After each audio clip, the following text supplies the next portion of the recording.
Hello दोस्तों, मेरा नाम सोनू कुमार और आप लोग का स्वागत है हमारे यूट्यूब चैनल मैथ मस्ती एकेडमी में। दोस्तों, जैसा कि आपको पता है कि आपदा प्रबंधन से 4 नंबर के पूछा जाता है, ठीक है? आपदा प्रबंधन से कितने नंबर के पूछा जाता है? 4 नंबर के पूछा जाता है। तो वही चीजों को हम यहाँ पर बताने के लिए आप लोग के लिए आए हैं कि आपदा से रिलेटेड जो होता है 2 नंबर का रहेगा सब्जेक्टिव एगो और 2 नंबर का यानी कि ऑब्जेक्टिव रहेगा। 2 ऑब्जेक्टिव रहेगा और एक 2 नंबर या एक प्रश्न रहता है। इससे लॉन्ग क्वेश्चन नहीं पूछा जाता है। तो इस तरह के सवाल को हम यहाँ पर सॉल्व करने का काम करेंगे।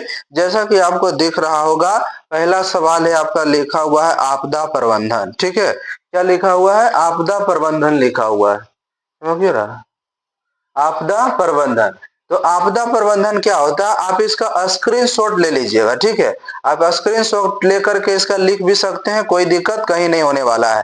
अब आपदा प्रबंधन का मतलब क्या होता है कि किसी भी आपदा के प्रभाव को कम करने के लिए जो उपाय किया जाता है उसी को हम लोग कहते हैं आपदा प्रबंधन कहते हैं। जैसे आपदा का मतलब होता है विपत्ति या फिर संकट। विपत्ति हो या संकट हो उसी को हम लोग क्या बोलते हैं? आपदा होते हैं।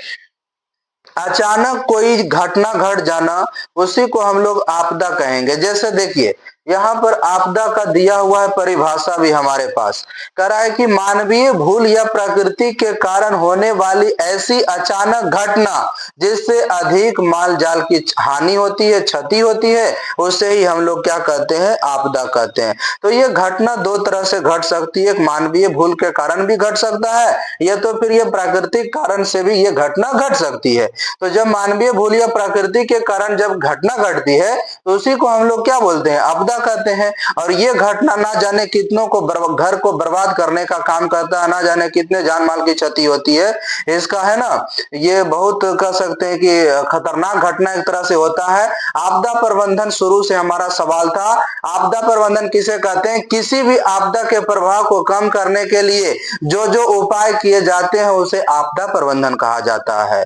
किसी भी आपदा के प्रभाव को कम करने के लिए जो उपाय किया जाता है उसी को हम लोग क्या बोलते हैं? आपदा प्रबंधन कहा जाता है। किसी भी आपदा, कोई भी आपदा है, चाहे बाढ़ हो, चाहे सुखाड़ हो, चाहे भूकंप हो, है कि नहीं, भूस्खलन हो, सुनामी हो, चक्रवात हो, ये सब की आपदा को जो हम कम करने के लिए, आपदा को हम पूर्णतः रोक नहीं सकते हैं, आपदा को रोकना असंभव है, लेकिन उसके प्रभाव को कम किया जा सकता है। तो वही कह रहा है, किसी भी आपदा के प्रभाव को कम करने के लिए जो जो उपाय किए जाते हैं उसे आपदा प्रबंधन कहा जाता है। आपदा प्रबंधन क्यों जरूरी है? ये दोनों सवाल सेम ही है, बस थोड़ा सा घुमा के पूछा हुआ है कि आपदा प्रबंधन क्यों जरूरी है। तो किसी भी आपदा के प्रभाव को कम करने के लिए आपदा प्रबंधन अनिवार्य है। ऐसा करके हम कई छोटे मोटे आपदाओं को आसानी से रोक सकते हैं, टाल सकते हैं, है ना?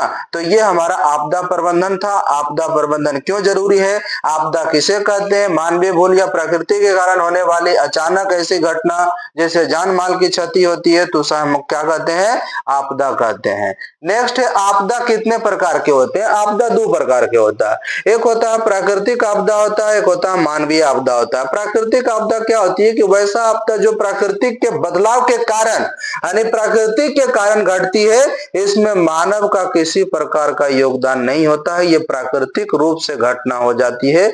जैसे हाल फिलहाल में भी अप्रैल के समय में, अप्रैल माह में एक भयंकर आया था तूफान, है ना? कितने घर को बर्बाद करने का काम किया। तो बताइए उसमें किसी मानव का हाथ था क्या? नहीं था मानव का हाथ। तो प्राकृतिक आपदा और मानव जनित आपदा होता है।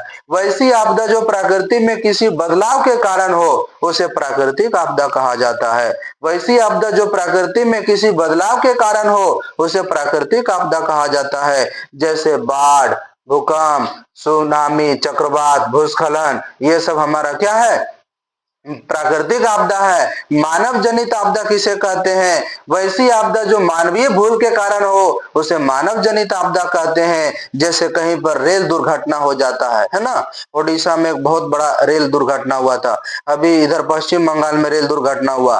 तो इस तरह से जो रेल दुर्घटना हुआ ये हमारा मानव जनित आपदा है। महामारी मानव जनित आपदा है। महामारी जैसे अभी हाल फिलहाल में 2020 के में कोरोना वायरस जो आया था वो एक प्रकार का क्या था, महामारी था।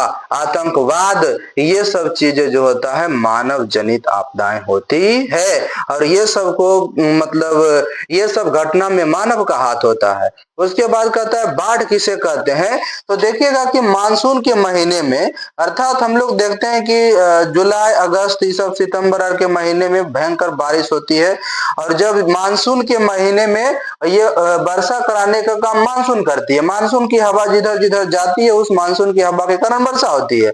मानसून के महीने में अधिक वर्षा के कारण नदियों के जल का स्तर ऊपर उड़ जाता है। नदियों के जल का स्तर ऊपर जब उड़ जाएगा, जिसके कारण नदियों के जल आसपास में फैल जाते हैं, और इसी फैले हुए जल की मात्रा बढ़ जाती है, और जब जल की मात्रा बढ़ जाती है तो उसे हम लोग क्या कहते हैं, बाढ़ कहते हैं। यानी कि जल की मात्रा क्या हो जाती है, बढ़ जाती है, और जब जल की मात्रा बढ़ जाती है उसे हम लोग क्या कहेंगे, बाढ़। तो कब जल की मात्रा बढ़ेगी, जब अधिक वर्षा होगा तब, अर्थात अधिक वर्षा होने से जल की मात्रा क्या होती है, बढ़ जाती है। नेक्स्ट आइए, बिहार में विनाशकारी बाढ़, ऑब्जेक्टिव का इंपॉर्टेंट क्वेश्चन है। कहेगा बिहार में विनाशकारी बाढ़ कब आया था, 2008 में आया था। बिहार में विनाशकारी बाढ़ कब आया था, 2008 में आया था।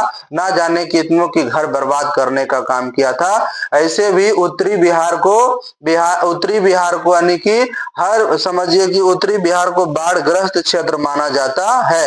हर समय वहां पर बाढ़ आने का काम करता है। उसके बाद अगर ध्यान से देखेंगे तो बांग्लादेश को बाढ़ों का देश कहा जाता है। जो बांग्लादेश है, बांग्लादेश को बाढ़ों का देश कहा जाता है। अत्यधिक बाढ़ वहां आने का काम करता है। बिहार का शोक नदी कोसी को कहा जाता है। ये क्वेश्चन बहुत ही फेमस है कि बिहार का शोक नदी किसे कहा जाता है, कोसी को। बिहार का शोक नदी किसे कहा जाता है, कोसी को कहा जाता है। बिहार का शोक नदी किसे कहेंगे, कोसी। बंगाल का शोक नदी दामोदर, बंगाल का शोक नदी दामोदर। और झारखंड का भी शोक नदी यही है, ठीक है, झारखंड का भी शोक नदी यही है। झारखंड का भी शोक नदी इसी को कहा जाता है, दामोदर नदी को। असम का शोक नदी ब्रह्मपुत्र नदी, असम का शोक नदी ब्रह्मपुत्र नदी।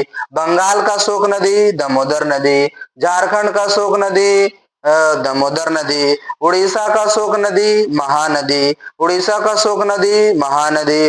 बाढ़ का सबसे प्रमुख कारण है वर्षा की अधिकता। जब वर्षा की मात्रा बढ़ जाती है तब बाढ़ का प्रकोप बढ़ जाता है। इसलिए हमारे बिहार में, उत्तरी बिहार को बाढ़ग्रस्त एरिया माना, यानी कि क्षेत्र कहा गया है।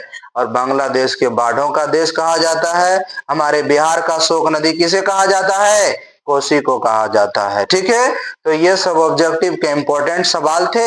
आप इसको ध्यान से स्क्रीनशॉट लेकर के याद कर लेंगे। एक बार चलिए ध्यान से हम लोग देख लेते हैं। बिहार का शोक नदी कोसी, बंगाल का शोक नदी दामोदर, झारखंड का शोक नदी दामोदर, असम का शोक नदी, असम का क्या है, ब्रह्मपुत्र, उड़ीसा का शोक नदी महानदी।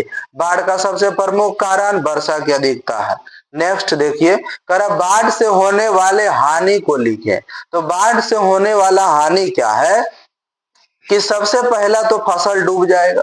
पहला हानि अगर देखा जाए तो पहला हानि अगर देखेंगे तो सबसे पहला फसल डूब जाएगा। दूसरा, भारी मात्रा में जान माल की क्षति होगी। तीसरा होगा लाखों लोग बेघर हो जाएंगे। चौथा, सड़क उड़क जो होता है ये सब टूट जाता है। पांचवा हो गया, बाढ़ से कई प्रकार की महामारियां फैलती है। अर्थात कहने का मतलब है कि जैसे ही बाढ़ आता है तो देखते होंगे कि जब हम लोग किधर जब पानी जब अधिक पड़ने लगती है, बारिश जब ज्यादा होता है तो हम लोग के यहाँ फसल डूब जाता है। फसल डूब जाता है। भारी मात्रा में जल की यानी कि माल जाल की हानि होती है। कितना लोग मर जाते हैं डूब के, कितने जान माल की यानी कि माल उनका क्षति हो जाता है। लाखों लोग घर से बेघर हो जाते हैं, अपना घर छोड़ करके दूसरे जगह चल जाते हैं, घर पूरा पानी में डूब जाता है ना। सड़क और पुल इत्यादि टूट जाता है। बाढ़ की अधिकता के कारण क्या होता है, सड़क भी टूट जाता है, पुल भी टूट जाता है, कहीं कहीं तो रेल मार्ग भी टूट जाता है। बाढ़ से कई प्रकार की महामारियां फैलती है। अब बाढ़ के नियंत्रण, बचाव, प्रबंधन, सुरक्षा, आकस्मिक प्रबंधन के उपाय क्या लिख सकते हैं कि बाढ़ का नियंत्रण निम्नलिखित तरीके से हम कर सकते हैं। बांधों एवं तटबंध का निर्माण करके, बांध बनाइए या फिर तट के किनारे बांध बनाइए, यानी बांधों और तट बांधों का निर्माण करके हम इसका नियंत्रण कर सकते हैं। दूसरा, बाढ़ के समय ऊंचे स्थान पर जाना, है ना, बाढ़ जब आती है तो आप ऊंचे स्थान पर चले जाएं। मकान का निर्माण नदी तट से लगभग 100 मीटर की दूरी पर करें, है ना, 100 मीटर की दूरी पर करना चाहिए। इस तरह से हम बाढ़ को नियंत्रण कर सकते हैं। नदी के किनारे घर बनाएंगे तो हमारा घर ध्वस्त हो जाएगा पानी में, है कि नहीं। बाढ़ से पूर्व सूचना तकनीकी का सहारा लेना चाहिए। बाढ़ से पहले जो मौसम वैज्ञानिक अलर्ट जारी करता है, उस समय भी आपको सूचना लेकर के ये सभी चीजों पर ध्यान देने की आवश्यकता होती है। तो इसका आप स्क्रीनशॉट ले लीजिए और इसे लिखने का काम करिए। नेक्स्ट पेज है, 5वां पेज, ये है बाढ़ से होने वाला लाभ क्या है। तो बाढ़ से होने वाला लाभ निम्नलिखित है। बाढ़ से होने वाले लाभ निम्नलिखित है। यहाँ आप देख सकते हैं कि बाढ़ से निम्नलिखित लाभ है। बाढ़ आने से भूमि उपजाऊ हो जाती है। बाढ़ आने से भूमि उपजाऊ इसलिए होती है क्योंकि बाढ़ में जो होता है उसमें पानी के साथ साथ उसमें ह्यूमस मिला हुआ रहता है, और जब वो ह्यूमस उस जगह पर छोड़ के चला जाता है तो क्या हो जाता है, वो भूमि अत्यधिक मात्रा में उपजाऊ हो जाता है। बिना खाद के आप अच्छी तरीके से उपजा सकते हैं। दूसरा कारण, बाढ़ आने से आसपास की गंदगी साफ हो जाती है। जो अगल बगल में देखिएगा कचरा उचरा फैला हुआ रहता है तो पानी उसको बहा करके ले चल जाता है, और बाढ़ के कारण जो होता है सुखाड़ की स्थिति नहीं आती है। फिर अगला क्वेश्चन करा, बिहार में बाढ़ की स्थिति का वर्णन करें। तो बिहार के लिए बाढ़ सबसे बड़ी त्रासदी है, यानी कि बिहार के लिए बाढ़ जो है एक बहुत बड़ी समस्या है, और इस बाढ़ में ना जाने उत्तरी बिहार के कितने घरों को बर्बाद करने का काम करता है, फिर भी सरकार को इसके प्रति कोई ध्यान नहीं है। यह एक अभिशाप की तरह है। जैसा कि हम जानते हैं कि बिहार के उत्तरी भाग में बाढ़ प्रत्येक वर्ष आता है, और बाढ़ आने से बिहार में फसलें तबाह हो जाती है। कई जगह ज्यादा पानी पड़ता है तो फसल बर्बाद हो जाता है। धान की खेती जब करते होंगे आप तो देखते होंगे ज्यादा अगर पानी पड़ गया तो धान की फसल बर्बाद हो जाती है, धान गलने लगता है ना। तो बिहार की सड़कें एवं बांध बाढ़ के कारण टूट जाते हैं, जिसे फिर से ठीक करने में सरकार को करोड़ों रुपया खर्च करना पड़ता है। यहाँ करोड़ों लोग घर से बेघर हो जाते हैं, जिन्हें फिर से घर में वापस अपने घर आने के बाद काफी नुकसान हो जाता है। देखते हैं घर पूरा एकदम बर्बाद हो गया है ना। इस बीच लोग अच्छे से अच्छे काम काज भी नहीं कर पाते हैं, जिसके कारण से वे आर्थिक रूप से और भी कमजोर हो जाते हैं। इस प्रकार हम कह सकते हैं कि बिहार में बाढ़ की स्थिति काफी भयानक है, जो बिहार को आगे बढ़ने में बाधक साबित हो रहा है, अर्थात बिहार को आगे बढ़ने नहीं देता है ना। 1300 करोड़ का पुल गिर जाता है। सुल्तानगंज में पुल गिर गया था, कितना महंगा था बताइए। उतना लंबा पुल गिर जाने के बाद सरकार को फिर से बनाना पड़ेगा, तो कहीं ना कहीं हमारा आर्थिक बजट गड़बड़ाएगा, तो हमेशा ही हमारा बिहार का विकास नहीं हो पाएगा। नेक्स्ट, सुखाड़ से आप क्या समझते हैं। यदि वर्षा की मात्रा में 25% से अधिक की कमी होती है तो ऐसे स्थिति को सुखाड़ कहते हैं। 25% से यानी कि 25 यानी वर्षा की मात्रा 25% होती है तो उसे हम लोग क्या कहते हैं, ऐसी स्थिति को सुखाड़ कहते हैं। जहां वर्षा एकदम अल्प मात्रा में हो तो क्या कहलाएगा, सुखाड़ कहलाएगा। सुखाड़ भी एक प्रकार का प्राकृतिक आपदा है। यह आपदा धीरे धीरे आती है ना, यह आपदा क्या होता है, धीरे धीरे आती है। सुखाड़ के लिए सबसे जिम्मेदार कारक वर्षा की कमी है। जब वर्षा नहीं होती है तब सुखाड़ की स्थिति होता है, और दक्षिणी बिहार सुखाड़ से ग्रसित रहता है।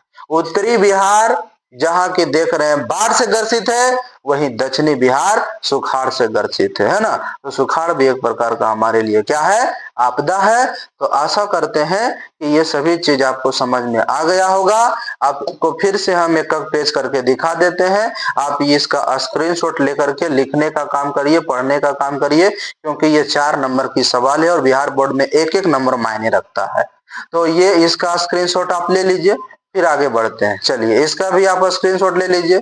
आशा करते हैं कि स्क्रीनशॉट ले लिए होंगे। फिर तीसरा नंबर पेज है, ये है, इसका भी स्क्रीनशॉट ले लीजिए आप, ठीक है। उसके बाद इसका स्क्रीनशॉट ले लीजिए वीडियो को रोक करके, फिर इसका स्क्रीनशॉट ले लीजिए वीडियो को रोक करके, फिर इसका भी आप स्क्रीनशॉट ले लीजिए, ठीक है। आज की सेवा यहीं तक, फिर नेक्स्ट वीडियो में इसके आगे का क्वेश्चन हम कराएंगे। मिलते हैं नेक्स्ट वीडियो में। जय हिंद।